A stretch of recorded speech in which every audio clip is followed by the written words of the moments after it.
We are going to discuss nature of managerial economics, especially for non-commerce background students जिन्होंने कभी आज तक commerce touch भी नहीं की है, तो उनके लिए बहुत डिफ़िकल्ट हो जाता है। ये प्रॉब्लम्स मैंने भी बहुत ज़्यादा फेस किए हैं because I am also from a non commerce background, I am from science background. तो फिर किस तरीके से हम चीज़ों को समझेंगे वो हम बिल्कुल स्क्रैचेस से स्टार्ट करेंगे because that's what I did and ऐसा नहीं है कि समझ नहीं आएगा, थोड़ा टाइम लगेगा बट सब समझ आएगा। And those who are from non commerce background they can also watch this video because it is about managerial economics. तो while talking about nature of managerial economics, तो सबसे पहले इस ये जो वीडियो है, ये जो इसका जो कंटेंट है वो यहीं से शुरू हो रहा है कि इकोनॉमिक्स क्या होती है। Okay, so economics is usually divided, I'm so sorry for this. Economics is usually divided into two parts. तो इकोनॉमिक्स दो पार्ट्स में डिवाइडेड है, ठीक है। अगर हम साइंस के टर्म्स में समझें तो जैसे 8 तक क्या होता है, 8 तक पूरी साइंस सेम होती है, बट 9th से केमिस्ट्री अलग हो जाती है, फिज़िक्स अलग हो जाती है, बायोलॉजी अलग हो जाती है। वैसे ही इकोनॉमिक्स दो तरीके से दो पार्ट्स में डिवाइड की हुई है हमने। जैसे इवन अगर हम केमिस्ट्री की बात करें, because I have an chemistry background, तो केमिस्ट्री को बाद में हम कैसे डिवाइड कर लेते हैं, इनऑर्गेनिक, ऑर्गेनिक, फिजिकल। तो वैसे ही इकोनॉमिक्स को हमने डिवाइड किया है दो पार्ट्स में। एक है मैक्रो इकोनॉमिक्स और दूसरी है माइक्रो इकोनॉमिक्स। अब मैक्रो नाम से पता चल रहा है कि हम किस चीज़ की बात कर रहे हैं, किसी बड़ी मतलब एक बड़े से स्पेस में बात कर रहे हैं, मतलब बहुत बड़े इलाके की बात कर रहे हैं। While talking about micro, micro में हम एक इंडिविजुअल की बात कर रहे हैं, ठीक है। और मैक्रो में हम बेसिकली एक इकोनॉमिक सिस्टम की बात करते हैं, जो कि इसकी ही अगली लाइन पे लिखा हुआ है कि ये क्या है, एक होल इकोनॉमिक सिस्टम की बात करता है। Through the help of macro economics theories analysis of the total output, total employment, the unemployment rate, consumer index, export import, यानी कि जितनी भी बड़ी बड़ी चीज़ें हैं वो सारी हम डिस्कस कर रहे हैं। Although in the newspaper and television it's the macroeconomic issues which are discussed the most, ठीक है।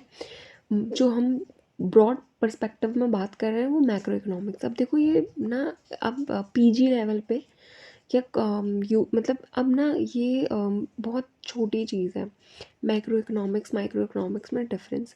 पीजी लेवल पे ये हार्डली पूछा जाए कि ये क्या होता है, but as you are a non commerce background student तो आप लोगों को ये मतलब ये छोटी चीज़ भी नहीं पता होती है। तो बात यही है कि मैक्रो इकोनॉमिक्स और माइक्रो इकोनॉमिक्स में डिफरेंस क्या है, हमें ये समझ में आ जाना चाहिए, ठीक है। Now moving towards managerial economics. अब मैनेजरियल इकोनॉमिक्स क्या है, तो मैनेजरियल इकोनॉमिक्स क्या है ना, ये एक अप्लाइड पार्ट है माइक्रो इकोनॉमिक्स का। माइक्रो इकोनॉमिक्स यानी कि वो इकोनॉमिक्स जो कि हम एक इंडिविजुअल पे बात कर रहे हैं, ठीक है, इंडिविजुअल पे इम्प्लाई कर रहे हैं। It helps the manager of the film recognize the different economic factor at play and their effect on the film। तो ये क्या करता है, एक मैनेजर को हेल्प करता है ये चीज़, मतलब जो डिफरेंट डिफरेंट फैक्टर्स होते हैं इकोनॉमिक्स के, उनको उनको क्या करना, उनको प्ले करना और देयर इफ़ेक्ट कि उनकी क्या चीज़ें उनको किस तरीके से अफेक्ट करेगा एक फिल्म को। The consequence of the managerial behaviour, और एक मैनेजर के बिहेवियर के क्या क्या कंसिक्वेंसेस हो सकते हैं, उसके क्या क्या रिजल्ट हो सकते हैं। It also helps in linking different economic concept together for building a better tool for the managers decision. तो मैनेजरल इकोनॉमिक्स बेसिकली हेल्प करता है डिसीजन मेकिंग में, और इसकी डिफरेंट डिफरेंट डेफिनेशंस जो डिफरेंट डिफरेंट ऑथर्स ने दी है वो हम अभी डिस्कस कर लेंगे, ठीक है।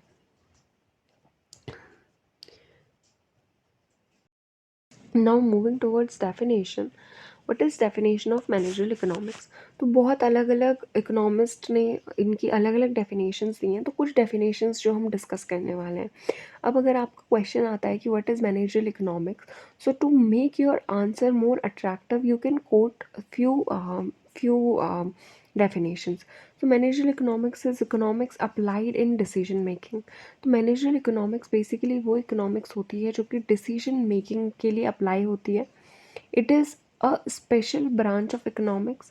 एक special branch होती है economics की जो क्या करती है, bridge की तरीके से काम करती है between abstract theory and managerial practice. यानी कि जो भी economics की हैं वो तो सारी थ्योरीज़ हैं, तो उस थ्योरी को और मैनेजर की प्रैक्टिस के बीच में क्या बनती है, एक ब्रिज की तरीके से काम करती है। तो ये हेलेंस और मोटे और पॉल ने जो ये डेफिनेशन है ये दी है। ओके, नेक्स्ट डेफिनेशन है वो MC नेयर और मैरिनम ने दी है, और ये थ्योरी क्या है, business economics consist of use of economic modes of thoughts to analyse business situation. Business economics basically consist करती है डिफरेंट डिफरेंट इकोनॉमिकल मोड्स के, मतलब कि जो यूज़ है इकोनॉमिक मोड का उसको क्या करने के लिए, एनालाइज करने के लिए डिफरेंट डिफरेंट बिजनेस सिचुएशंस को। ओके, बस एक लास्ट और डेफिनेशन जो कि मैन्सफील्ड ने दी थी वो हम डिस्कस कर लेते हैं, इसके बाद हम आएंगे नेचर ऑफ मैनेजरल इकोनॉमिक्स में। तो ये डेफिनेशन क्या कहती है, managerial economics is concerned with application of economic concepts and economic analysis to the problems of formulating rational managerial decision।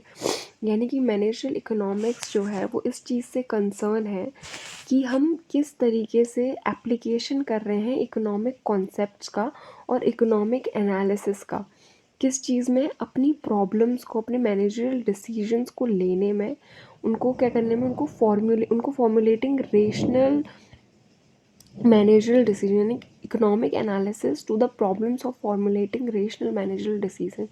यानी कि रेशनली डिसीजन लेने के लिए हम मैनेजरल इकोनॉमिक्स को यूज़ करते हैं, और उसके एप्लीकेशंस जो होते हैं, इकोनॉमिक कॉन्सेप्ट जो है, बेसिकली ये इस चीज़ से कंसर्न है। ये मैनेजरल इकोनॉमिक्स पहली चीज़ कंसर्न किससे है, एप्लीकेशन ऑफ इकोनॉमिक कॉन्सेप्ट, कि हम किस तरीके से इकोनॉमिक कॉन्सेप्ट का एप्लीकेशन कर रहे हैं, and economic analysis of the problems. और इकोनॉमिक जो इकोनॉमिक एनालिसिस है, यानी कि इकोनॉमिक्स के थ्रू हम एनालाइज करते हैं चीज़ों को, उन प्रॉब्लम्स को, जिससे हम क्या कर रहे हैं, फॉर्मुलेट कर रहे हैं, हम रेशनल मैनेजरल डिसीजन ले पा रहे हैं। तो this is what the definition is. Okay, so starting our lecture with managerial economics, so let's start it. So सबसे पहले हम ये समझेंगे कि जो मैनेजरल इकोनॉमिक्स है वो क्या चीज़ होती है।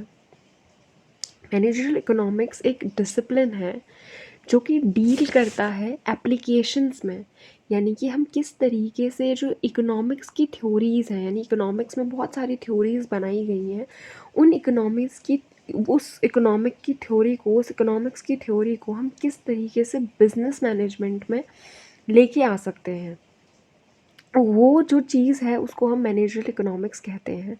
It deals with the use of economic concept and principles of business decision making. ये जो मैनेजरल इकोनॉमिक्स है ये किस चीज़ से डील करती है, ये इस चीज़ से डील करती है कि जो यूज़ है इकोनॉमिक कॉन्सेप्ट का, वो हम कैसे हम यूज़ कर सकते हैं इकोनॉमिक कॉन्सेप्ट को, और जो प्रिंसिपल्स हैं बिजनेस के, उनके डिसीजन मेकिंग में। Formerly it was known as business economics, but the term has now been discarded in favour of manager economics. तो पहले इसको फॉर्मली हम बिज़नेस इकोनॉमिक्स कहते थे, कि बिज़नेस इकोनॉमिक्स हम, क्योंकि हम प्रिंसिपल्स जो हैं इकोनॉमिक्स के उसको इधर डाल रहे हैं कॉन्सेप्ट्स जो हैं इकोनॉमिक्स के उसको इधर डाल रहे हैं, कहाँ, डिसीजन मेकिंग में, बिजनेस की डिसीजन मेकिंग में डाल रहे हैं, तो हम इसको बिजनेस इकोनॉमिक्स कहते थे। पर अब हमने ये टर्म चेंज किया है और इस टर्म का नाम मैनेजरल इकोनॉमिक्स बोलते हैं। तो मैनेजरल इकोनॉमिक्स बेसिकली हम इस तरीके से डिफ़ाइन कर सकते हैं कि एक स्टडी है इकोनॉमिक थ्योरीज़ की, जहाँ पे हम सॉरी, जहाँ पे हम लॉजिक्स पढ़ते हैं, मेथडोलॉजीज़ पढ़ते हैं, जिससे कि हम जो डिफरेंट डिफरेंट प्रॉब्लम्स होती हैं बिज़नेस की उनको सॉल्व कर सकते हैं, जो लिटरली प्रैक्टिकल प्रॉब्लम्स होती हैं उनको सॉल्व कर सकते हैं।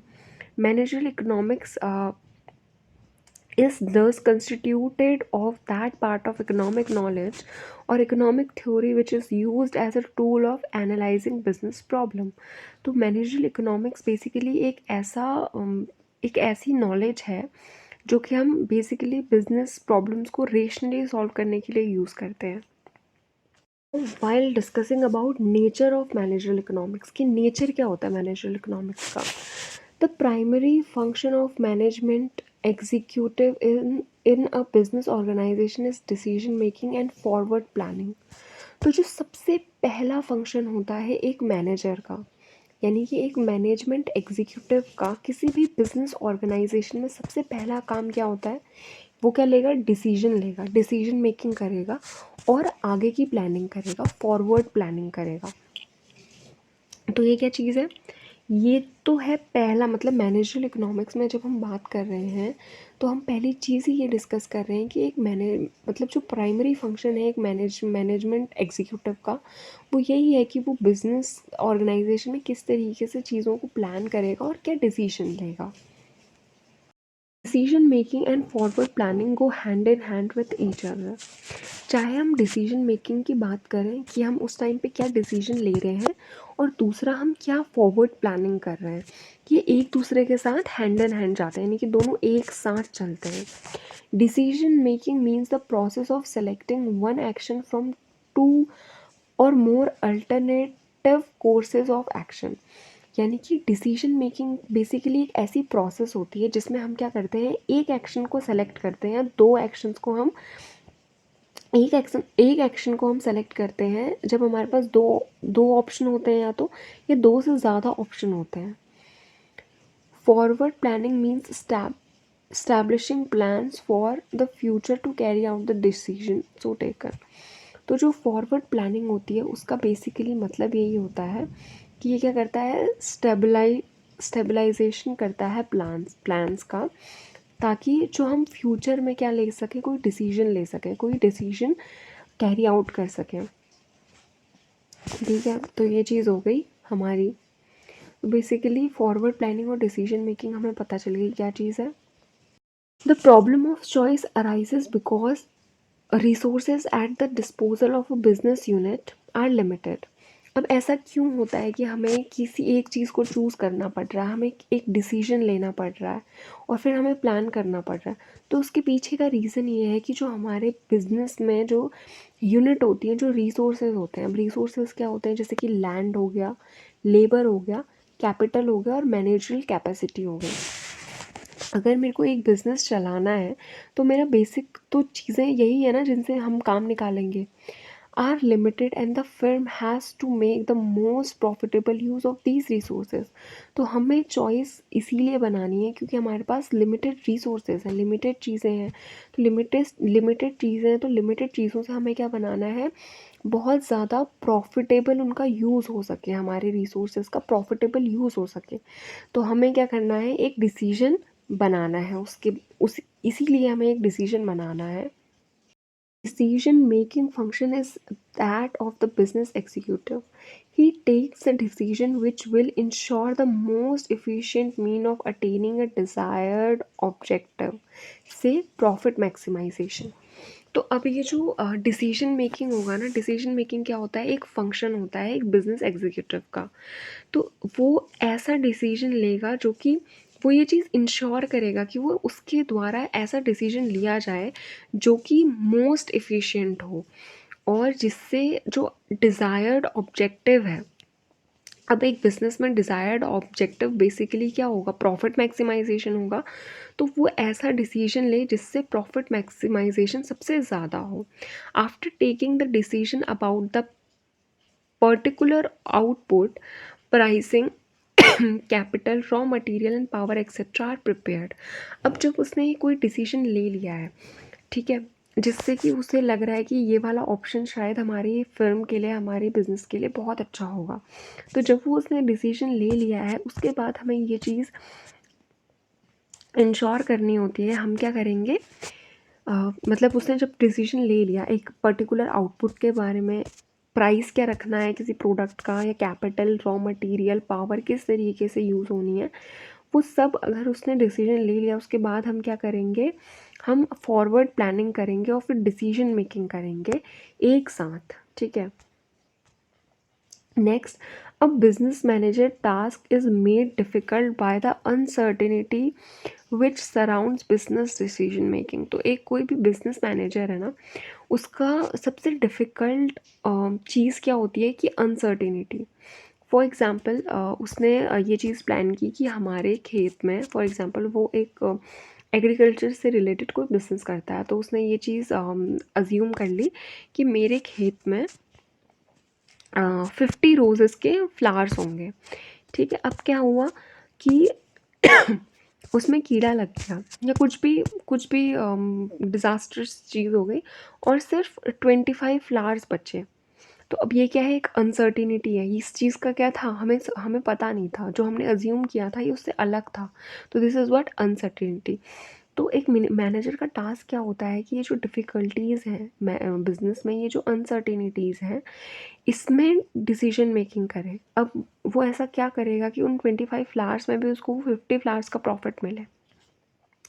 So nobody can predict the future courses of business conditions. तो कोई भी इंसान ये चीज़ प्रिडिक्ट नहीं कर सकता है कि वो बिज़नेस आगे जाके कैसा होगा। He prepares the best possible plan for the future depending on past experience. तो ये जो कोई भी मैनेजर होता है वो क्या करता है, एक बेस्ट पॉसिबल प्लान बनाने की कोशिश करता है फ्यूचर के लिए, अपने पास्ट एक्सपीरियंस को देखते हुए और अपने फ्यूचर में क्या होने वाला है उस चीज़ को देखते हुए। And yet he has to go on revising his plan in the light of new experience to minimise the failure. और जैसे जैसे उसका मतलब जैसे जैसे आगे बढ़ते जाता है ना, तो अपने नए एक्सपीरियंस के साथ उसको अपने उस प्लान को भी क्या करना पड़ता है, बार बार रिवाइज करना होता है, बार बार चेंज करना होता है, ताकि जो फेलियर्स हैं उनकी चांसेस मिनिमम हो पाए। Managers sorry, managers are thus engaged in a continuous process of decision making through an uncertain future, and the overall problem confronting them is one of the adjustment of uncertainty। तो basically जो managers होते हैं वो continuously किस चीज़ में engage होते हैं, वो डिसीजन मेकिंग में इंगेज होते हैं, और उनका उनकी जो मतलब फ्यूचर अनसर्टेनिटीज़ को लेके, और जो इनकी ओवरऑल प्रॉब्लम है वो यही है कि इन अनसर्टेनिटीज़ को क्या करें, एडजस्ट करें, ठीक है। तो हम ब्रीफ में ये चीज़ कह सकते हैं कि जो मैनेजरल इकोनॉमिक्स है वो एक साइंस भी है और एक आर्ट भी है। in in filling the functions of decision making in an uncertainty framework, economic theory can be pressed into a service with considerable advantages, as it deals with a number of concepts and principles which can be used to solve or at least throw some light upon the problem of business management। तो अब ये जो decision making है, ये जो uncertainty frameworks हैं economic theories में, ये क्या होते हैं, ये पास होते हैं नई दूसरी सर्विसेज में, जो कि कंसिडरेबल होते हैं, मतलब एडवांटेज जो होता है इनका कंसिडरेबल एडवांटेज होता है, ठीक है। It deals with a number of concept and principle. तो इसमें क्या होते हैं, कुछ नंबर ऑफ कंसेप्ट यूज़ होते हैं और प्रिंसिपल्स यूज़ होते हैं, जो कि क्या क्यों हो सकते हैं, जो कि हम सॉल्व करने के लिए यूज़ करते हैं प्रॉब्लम्स को, या फिर एटलीस्ट हम कुछ उन जो बिजनेस प्रॉब्लम्स हैं इनमें लाइट डाल सकें। For example profit, demand, cost, pricing, production, competition, business cycle, national income, ये सारी चीज़ें हम आगे डिस्कस करेंगे। ये सारी चीज़ें हम डिस्कस करने वाले हैं कि डिमांड क्या होता है, कॉस्ट क्या होता है, प्राइसिंग क्या होता है, national income, etc. The way economic analysis can be used towards solving business problems constitutes the subject matter of managerial economics. तो ये जो तरीका है जिससे हम इकोनॉमिक्स को एनालाइज कर सकते हैं, जो कि हम यूज़ करते हैं प्रॉब्लम सॉल्विंग में, बिजनेस के रिलेटेड प्रॉब्लम सॉल्व में, और ये एक सब्जेक्ट मैटर है, यानी कि मैनेजरियल इकोनॉमिक्स का एक मैटर है. ओके.